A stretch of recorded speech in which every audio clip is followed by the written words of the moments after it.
Nagar Lakshmi. As famine environed Sravastipur in despair, with all round wail in the air, asked Buddha his devotees, who will shoulder the duties of all the hapless to feed at this hour of need? Ratnakar said, only did blight to respond. No way do I sight to satiate the vast populace. Far beyond me is this awesome menace. With his hands folded and in shame hung his head. Says Jaisin, the army chiefs, Lord command I would comply only if the blood of my chest that I can offer at best would be any rescue to grow grains even a few. Says Dharampal with a sigh, alas, my ill luck runs high. My farm where gold would sprout now blasts under drought. Even king's revenue is long due. They look at faces of one another, coming out with no answers, silent in that hall. The aggrieved eyes of Buddha fall to the mortified habitat out there, like the evening stars stare.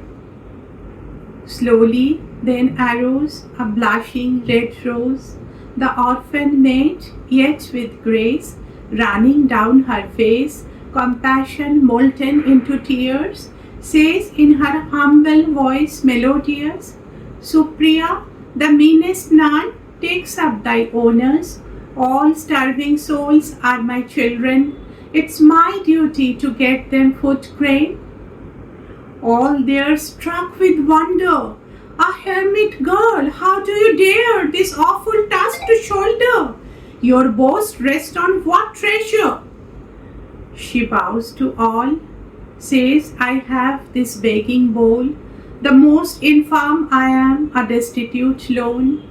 So will shower on me your compassion, on your mercy thus. Lord's command will be victorious. At your home lies my treasure. Overflow will my bowl at your pleasure. Your arms noble will ease out the curse of drought. This poem is written by Kaviguru Rabindranath Tagore and translated by Rajat Dasgupta. This poem is inspired by Buddhist legends like many others of its kind and reflects Lord Buddha's mission for the welfare of humanity over 2500 years ago. The moral of the poem is that true charity is not just about giving away excess wealth without caring for those in need. Simply relying on a few wealthy people to help is not enough during times of crisis if others remain indifferent and leave the helpless to their fate. In times of suffering, it's important to inspire everyone to help those in need. Even when there is not an obvious crisis, humanity is always struggling in some way, and our compassion is always needed. Throughout history, saints have tried to keep this spirit alive to prevent people from living only for their own comfort, neglecting the needs of others.